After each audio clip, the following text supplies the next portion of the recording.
All right, we're back. So, welcome to our Daily Huddle episode number 54.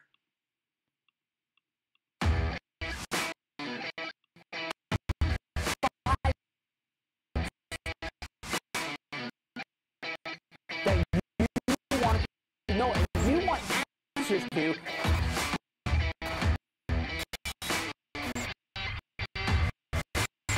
Tell me what your number one question is going.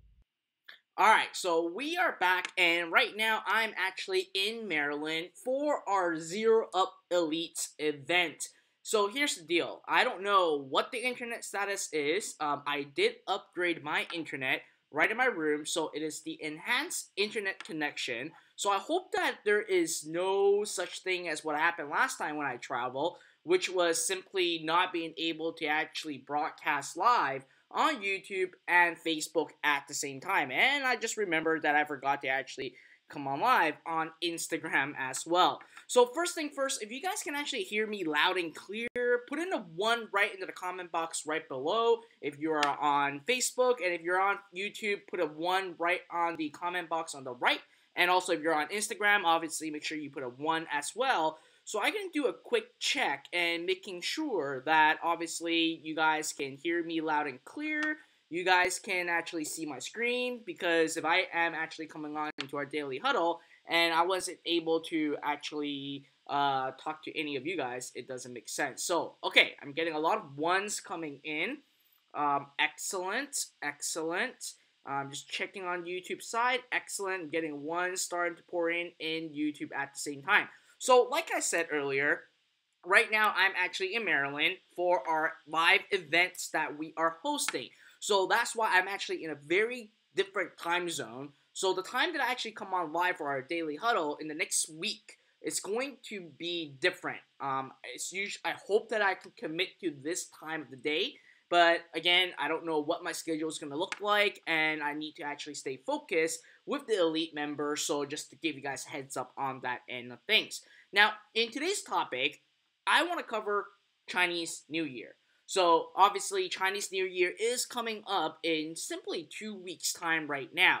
And the official first day actually begins on either the 15th or the 16th. I forgot what it is. I think it is on the 16th. Is the first day of Chinese New Year. So as we all know, as a dropshipper, you got to make sure that your vendor in China is able to either accommodate with your schedule or basically checking up with them on what time they are going to actually close down orders. So now, here's the deal. A lot of people will start to panic about Chinese New Year. A lot of people panic that China is going to be shutting off for like an entire month. And here's the deal. China is not going to actually shut off for an entire month. They know for a fact that they still have to run a business. Yes, it is a big, big, big holiday festival in China, but they still will have workers or employees to make sure that they are getting orders out. Now, each manufacturer and vendor obviously have different schedules during this time period. So the first thing that you absolutely have to do is contact your vendor and find out when they are going to actually stop fulfillment and when they're going to come back. Usually it's going to be a weekish, a week to 2 weeks max. That's what most of the vendors do. And there are going to be some vendors that will actually work through the holiday, except for just a couple days. Maybe the first day of Chinese New Year and the second day of Chinese New Year, which is going to be the 16th and the 17th at the same time. So you need to keep close communication with your vendor to actually look at the time and make decision from there. Now, when you're having ads running, obviously right now it is a perfect time for e-commerce product because we're now in Q1. A lot of the big advertisers stop advertising, so CPM is actually down right now. And if you have campaigns that you are running that you're doing really well with, and you're like, all right, I don't want to shut down my campaign, obviously, so what should you do? So here's what I would suggest you to do. If your vendor is going to take, let's say, 2 full weeks off, okay, and if they actually take 2 full weeks off, I would actually scale down the ad on whatever budget you're at. Let's say that you're at $100. I would scale it down to like $20 for 7 days in a row. And a week prior to your vendors coming back to work, then I would actually slowly increase back my spend. So having a couple more days, like 7 days processing time, is actually going to be fine. Okay, so in your website, you should have a note saying that it does take 3 to 4 weeks for delivery. So if you actually have that in your page, you're going to be fine. So let it process for a week. And once the vendor actually goes back to work, you tell them that you need your products to be shipped out right away. All right, so there's two things that you got to do. Step number one, contact your vendor, find out what their time schedules are. Number one, when are they going to cut off shipping? Number two, when are they going to be back to work? And based on that, you would want to actually decrease your ad spend on the things that is actually doing well. I know it sucks, but you want to make sure that you have happy customers, because those happy customers are the ones that will actually come back and buy the products from you again. And that's where you actually make more money. So very important stuff. That's what you would actually want to do. Now, if a vendor say that they're going to be off for like the longest time possible, let's say like 3 weeks or something, which is very rare, then what you have to do is you're left in a position where you, like if I were you, I would hide the product from the store and not advertise it until they actually come back. And again, I would actually reset the ads or go back into spending more heavily a week prior of them coming back to work. But you gotta make sure you keep communication with your vendor and tell them that you want your product to be shipped out as soon as possible once they are back to work.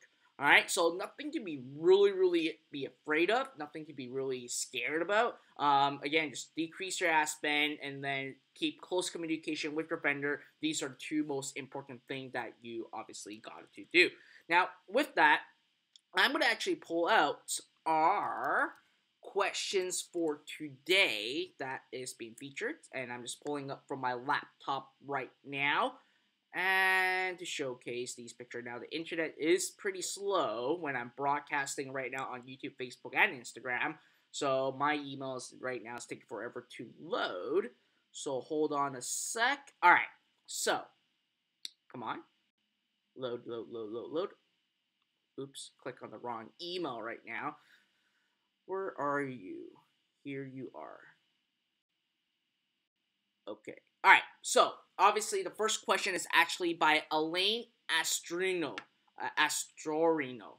I don't know how to pronounce your last name. My apology. So he actually inspired me to talk about Chinese New Year. He said, "Hi Fred, with Chinese New Year coming next month for a period of 23 days, how will this affect shipping times? Are the suppliers working during that period, or are they shutting down to celebrate?" So I addressed that, and I hope that Elaine, you actually took notes on it. All right. So the second question of today is by Jonko A. Balconca. Really bad names. So he said, "Hi Fred, what is SEO? Can SEO be an advantage to build traffic to your site? How? What process is involved?" So SEO actually stands for search engine optimization. So what you're essentially doing is you are having what we call like meta tags, linking, and a lot of other strategies that I personally don't use because I just not good at SEO and I don't really have time to investigate in SEO. But what it really is that it's putting your product page or your website into the organic search results of Google, Yahoo, and Bing. So instead of actually buying for the keyword, what you're doing is you are giving the information that the search engine would need and hope that your placement, so either your product page, your website, is listed on the first page of Google, Yahoo, and Bing. So that's what search engine optimization is. You are optimizing your website and your pages to be on the organic result. Now, is there an advantage to build traffic to your website? Absolutely. SEO traffic do convert very well. However, there are a lot of things that you need to actually have on your site and a lot of other techniques that you got to use to actually have that listed in the search engine of the first page result. Now, how do you do it? What is the process involved? I'll be very honest with you. Okay, I'm not going to be the person that will tell you I know everything because I genuinely don't know everything. I only know what I'm good at. So ultimately, when it comes to SEO, I don't really have much advice for you, because through my years of running an online business, it is all about, okay, it is all about advertising online. That's what I'm good at. I'm advertising on Facebook, Instagram, Google, display network, search network, Bing, etc., etc. That's what I'm good at. So for me, I never really invested time into SEO. So what I would actually suggest you guys to do, and that thanks for bringing it up, Junko, is that I'm not sure if I actually have it on YouTube, but I do have it on Facebook right now. If you guys actually look at my video description or my live post right now, there's a link, and that link is a 50% discount to go to a live event called the 3XC. And you are going to learn everything that you need to know when it comes to SEO. It is actually an event hosted by Content Grammar and also Onyx and Gall, to actually host an event all about SEO. And I'm actually personally going to be there myself, and I actually have a presentation to do at the same time. So if you want to learn about SEO, I would highly encourage you to go to this live event, grab your ticket. It is actually very, very superbly cheap for the ticket right now with 50% off. And you are going to learn in person for 3 full days on all the SEO strategies. And in fact, you're also going to learn exactly how you can even get clients to pay you to do their SEO at the same time. So if you guys are interested on learning about SEO, seriously, click the link above. And if you're on YouTube and on Instagram and you don't see the link, it is fredlam.com/3xc. Okay, that's the URL. So moving on to the third question of the day is by Florence Howe. Florence said, if I run an ad agency managing few clients with different product lines, how would I manage my Facebook assets and Pixel? Great question. Business Manager account is going to be your solution.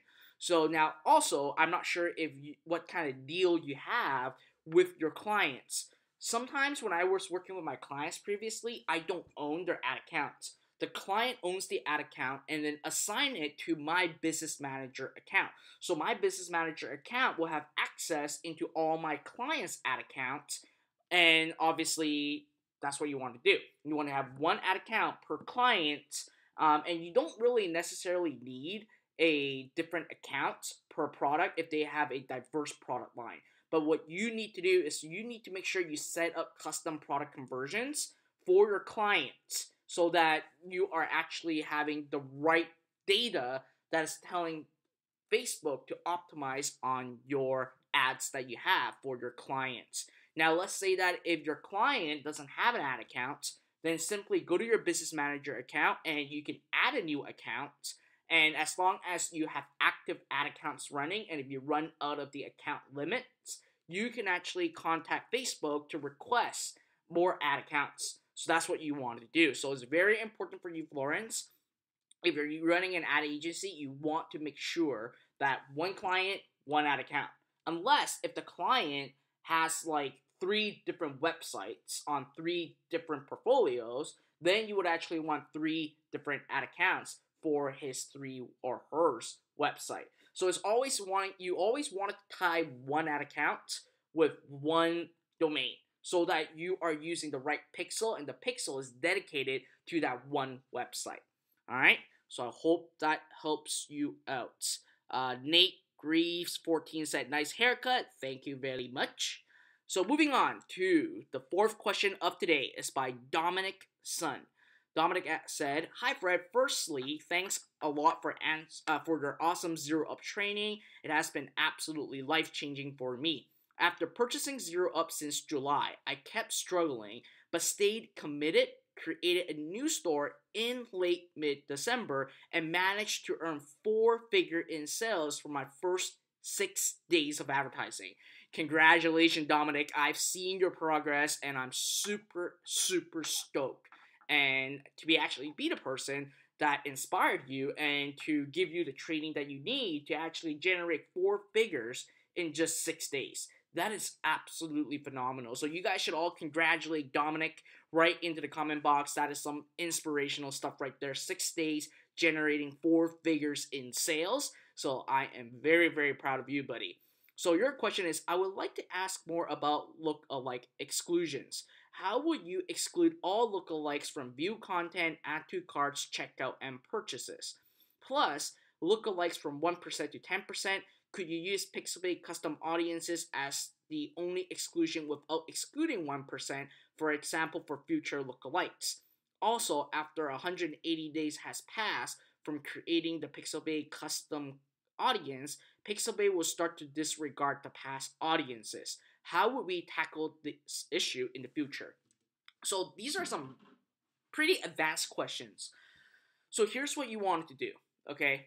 And some of you guys, I may lose some of you because this is going into more advanced strategy. So what you wanted to do, Dominic, is first use PixelBay to create a custom a custom audience based on each of the events of your visitors. So you will have view content, which is viewing the product. You will have add to cart, which is a person that basically click on add to cart. And you have initiate checkout, which the person is actually putting in their credit card information, or basically going into the Shopify checkout page. And last but not least, there is something called the purchases. Obviously, we all know that. So what you wanted to do is, let's say that let's talk about 1% first before I go into the other percent. So let's say that you have an ad running to the 1% view content. Now, when you have an ad running to a 1% view content and you set up another ad that is a 1% add to cart, what's going to happen is the audience inside the add to carts are going to overlap with the audience from your view content. Because when you're advertising, the first step for your customer is to go to your view content before they add to cart. So anyone that actually went to add to cart would have already viewed content. Okay? So with that, let's say that if you're setting up a view content ad, you want to actually exclude, okay, the add to carts, so that the view content will only go after the view content lookalikes, whereas the add to cart will primarily go after the add to carts. Now let's complex things a little bit. Let's say that you're gonna add the initiate checkout right now. Okay, so what you want to do is in your view content 1%, you want to also exclude the initiate checkout. And now in the add to cart, you want to exclude the 1% initiate checkout. So the initiate checkout is on its own. The add to cart would only exclude the initiate checkout, and the view content will actually exclude two things: the view content and the initiate checkout at the same time. Now, when you go to the purchases, it's actually the same thing. Okay, for purchases, you would actually leave it as on its own. But when you go back to the view content, you would actually now exclude the add to carts, the initiate checkout, and the purchases. Now, when you look at the add to carts, you would actually exclude the initiate checkout and the add to cart. And if you're doing initiate checkout, you want to exclude the purchases at the same time. So with this in mind, what's going to happen is, remember, what is the step of your funnel? View content, add to cart, initiate checkout, and purchases. So in each of the funnel, you want to exclude the other ones, okay? And that's what you exactly want to do. Now, when it comes to the other percentages, it is actually applying the same thing. So let's say, for an example, you want to run a 2% lookalikes based on the view content. Then your 2%, now adding the fifth one, your 2% view content should exclude all these at the same time: the 1% view content, the 1% add to cart, the 1% initiate checkout, and the 1% purchases at the same time. So that's what you wanted to do, because you do not want to have audience overlap. Now, what audience overlap typically is using the same fingers example, anyone that actually viewed the cart would actually have to view the content, which is viewing your product page, before they even get to the add to carts. So now, if you're basically creating two audiences, the add to cart is the second step. The first step is always going to view content. So you will always have people in the add to cart that's going to overlap with these guys over here. And when you do that, Facebook claims that they said they're not going to penalize, and they actually word it in a way where you are making the Facebook algorithm harder to optimize. and that's what you do not want it to do. Okay, you want to actually have exclusions at play. Now, to answer your question about the 180 days, so it is a default that Facebook has in their system, which you can only target to people who actually engage with you in the last 180 days. It is not something that we can control. So after 181 day, so on 181 day, all the customers on day one, if they never interact with you afterwards, they are going to actually drop off from that audience, and there's nothing much you can actually do about it. All right. So again, this is what it is. On Google, it's actually 365 days. It's 540 days. It's actually on Google. They give you a longer time. I don't know why Facebook just gives 180 days. They may have ran some numbers and see that if a person actually cross 180 days, if they're not going to engage, they're literally not going to engage anymore. All right. So moving on to the last question of today is by Yannick Dangumba. All right, Yannick. Yannick has a pretty interesting question for me. He asked, how do you see e-commerce in 5 years?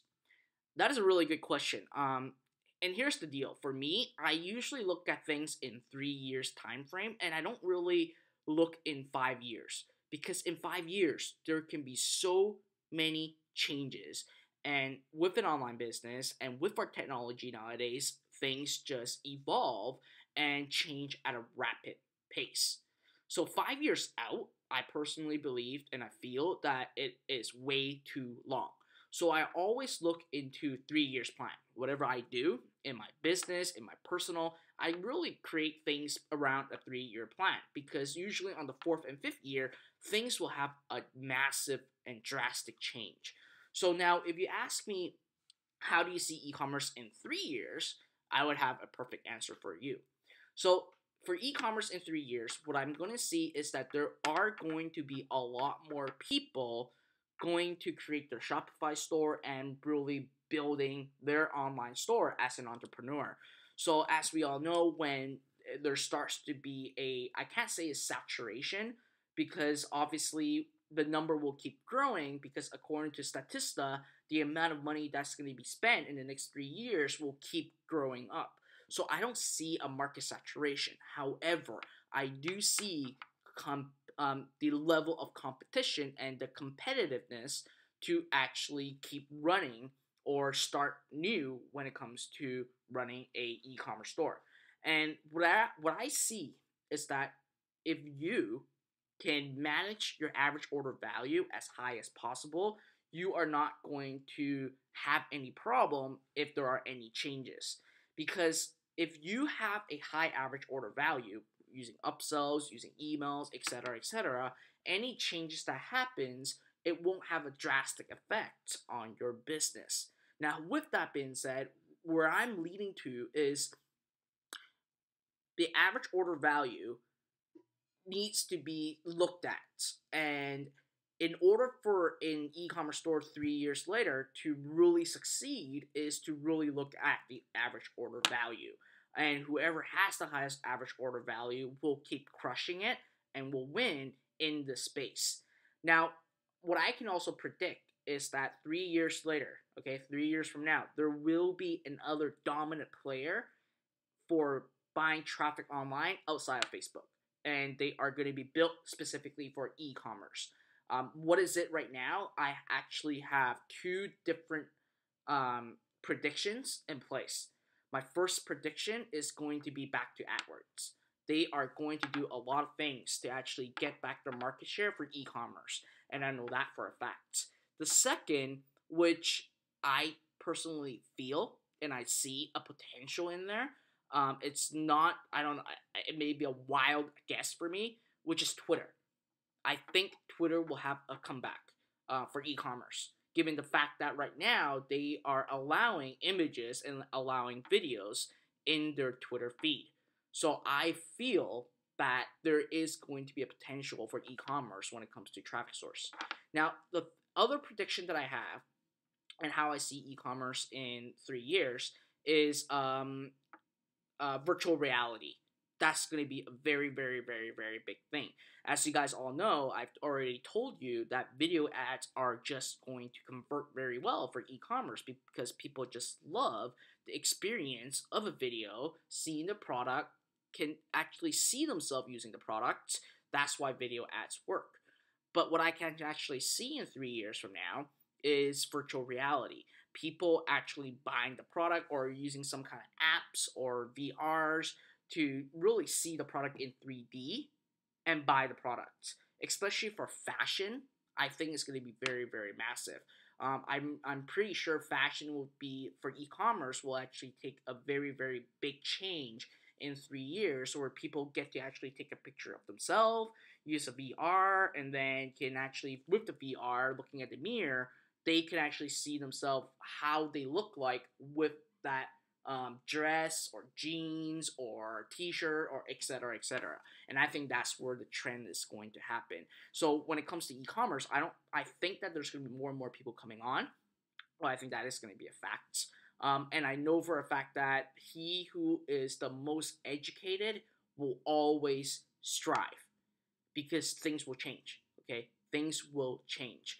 And the other thing that will really, really work well, and I know that it's going to take off even more, is going to be subscription based. So if you're able to actually use some kind of subscription for your e-commerce store, that will actually help you a lot, because a lot of big brands are moving towards that route right now at the same time. All right. So I hope that really gives you guys a quick update and idea. Now, obviously, I think my leg isn't that leggy. So put in into the comment box if you guys enjoyed today's daily huddle. And like I said, at the end of the day, I don't know what time I'm going to be coming on live, because I obviously have to dedicate my time with my elite members. So it will be on odd schedule. So if you want to get a notification instantly to know when I'm actually come on live, I highly, highly, highly encourage you to follow me on YouTube. Okay, click that subscribe button, and afterward, make sure you click on that little bell notification, because once I actually come on live, it will give you an instant notification through email by YouTube telling you that I am going to be coming on live.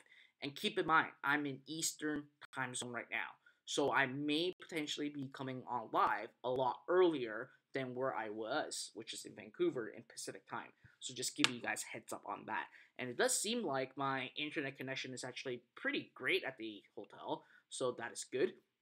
So other than that, listen, guys, if you guys have any comment, any feedback, let me know right into the comment box. Tell me what you guys think about today's daily huddle. I'm going to choose to do my best to come on live every day, all right? Even though I'm at an event, I'll be live here every day, even though I'm traveling, but I'll do my best to be on live. And I do apologize for missing yesterday, because by the time that I finished traveling and actually hit back at the hotel, it was 1 a.m. already, so it's pretty late for me to come on live. And it doesn't make sense, so I actually missed one day. All right, other than that, listen, keep hustling, keep working towards your business, and keep gaining your own knowledge. It is superbly important, okay? Other than that, make sure you leave a comment right below, like this video. If you're on YouTube, Facebook, or Instagram, make sure you like this video, share this video, and help me share more of my information, my knowledge to the public.